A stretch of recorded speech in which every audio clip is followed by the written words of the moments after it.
Now at 11, a thin line of rain and storms moving across central Indiana and a few more storms in your Wednesday forecast. I'm that living testimony. I'm a person who's been through it.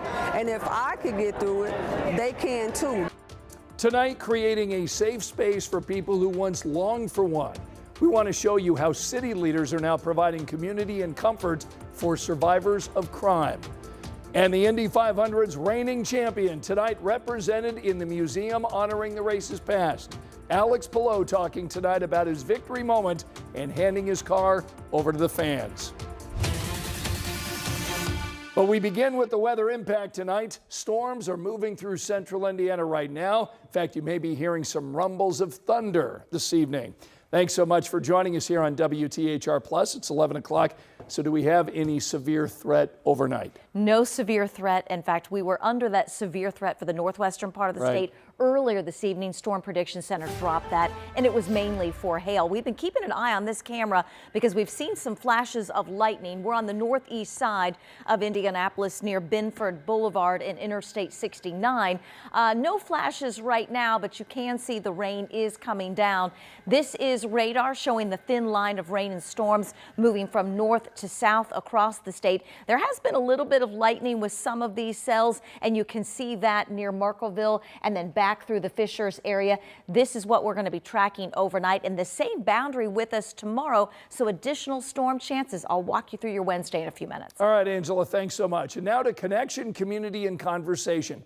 A showing of support for survivors tonight. IMPD officers not just solving crimes, but engaging with those on the other side of them. Our Logan Gay just got back from tonight's event that was part of a nationwide week-long movement. So, Logan, what stood out to you tonight?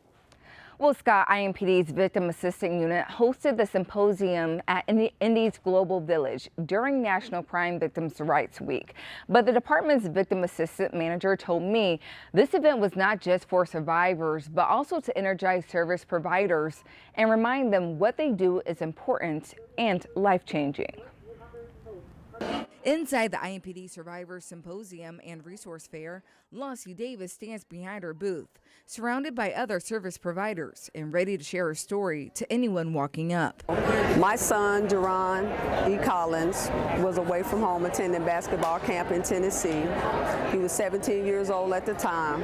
While away from home attending basketball camp, he was killed in a case of mistaken identity. That was in 2011. At the time, Davis was also a police officer. I can't really wrap my mind around the fact that this year, July 30th, it'll be 15 years, and it still seemed like yesterday. It's spaces like this, she says, that help turn pain into purpose.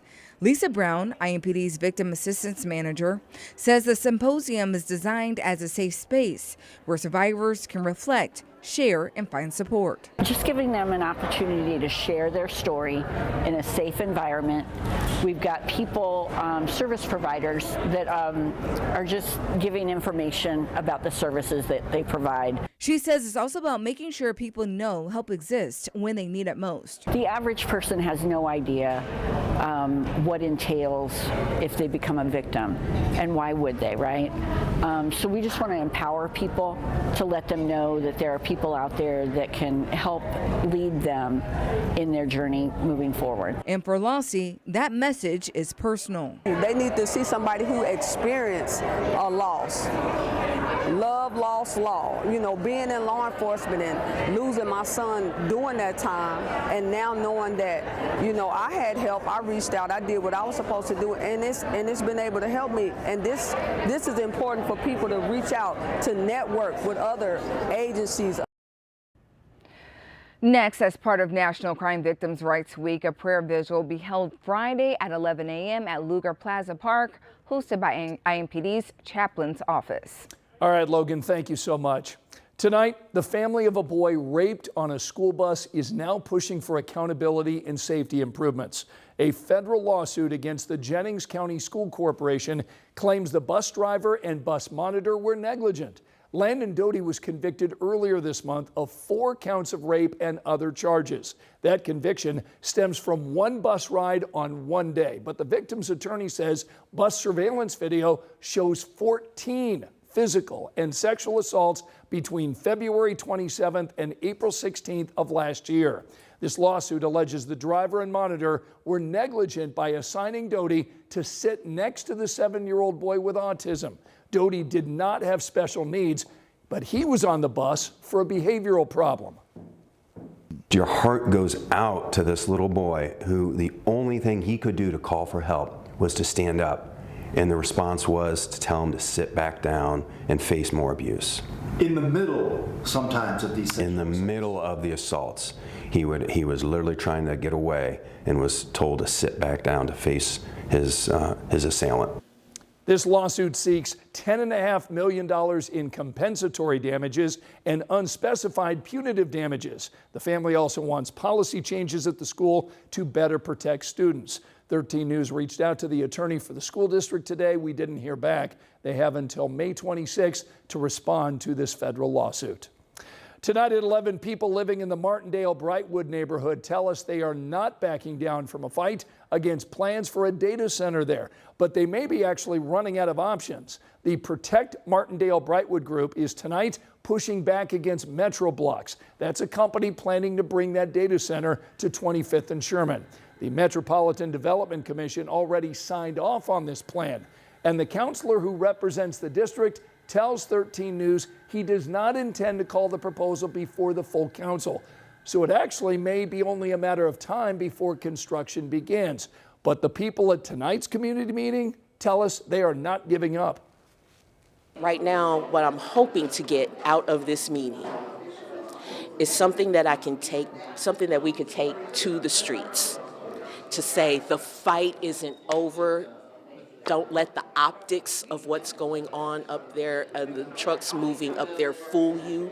The fight is not over. We still have battles to fight. Organizers of Protect Martindale-Brightwood tell us they have engaged with an attorney. They want a judicial review of the MDC decision. Here's a look at the other stories making headlines right now. Tonight, a 17-year-old girl is dead after a shooting in Shelbyville. An 18-year-old man and a juvenile are in custody. The man is facing a preliminary charge of reckless homicide. The other suspect is in juvenile detention. Right now, we're working to learn what may have led to that shooting. The wife of the Clinton County sheriff who is facing criminal charges has been fired from her job as the jail matron. County commissioners ousted Ashley Kelly after strengthening their nepotism policy. That policy prohibits relatives from being in a direct line of supervision over one another. Kelly and her husband, Richard Kelly, appeared in Marion County Court last week. Prosecutors say they lied to state police to collect around $50,000 in disability payments. There is a new director tonight at the Indiana Department of Child Services. Jennifer Dorfmeyer is taking over the agency. She's been leading it as the acting director since January. The former director is stepping into a special advisory role to the governor, focusing on child welfare issues. Tonight, we're taking a closer look at some of the new technology keeping INDOT crews safe on the roads. We're talking about things like speed cameras and upgrades to the vehicles they use every day. This is all part of National Work Zone Awareness Week.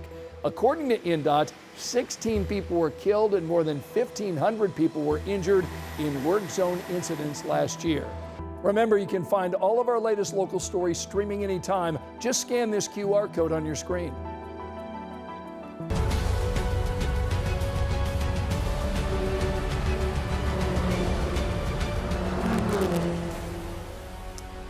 Well, tonight there is a new piece of racing history over at the IMS Museum. Alex Palou is on hand this evening as his winning car from the 2025 race joined this collection. This is the newest and most modern addition to the IMS Museum.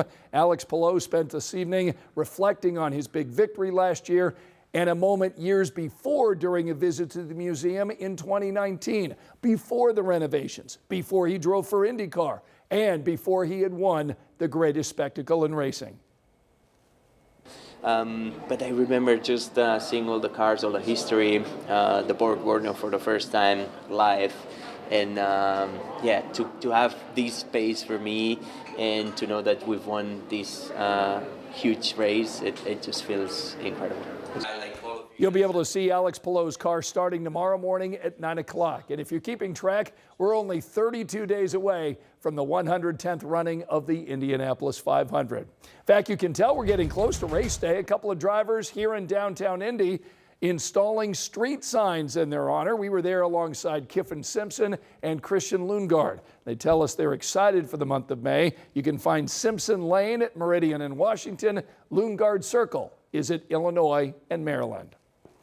Still to come, a birthday with a capital B. A woman in Noblesville turning 105, and the community sure turned out for the big occasion. We'll take you to the party. That's coming up. Angela?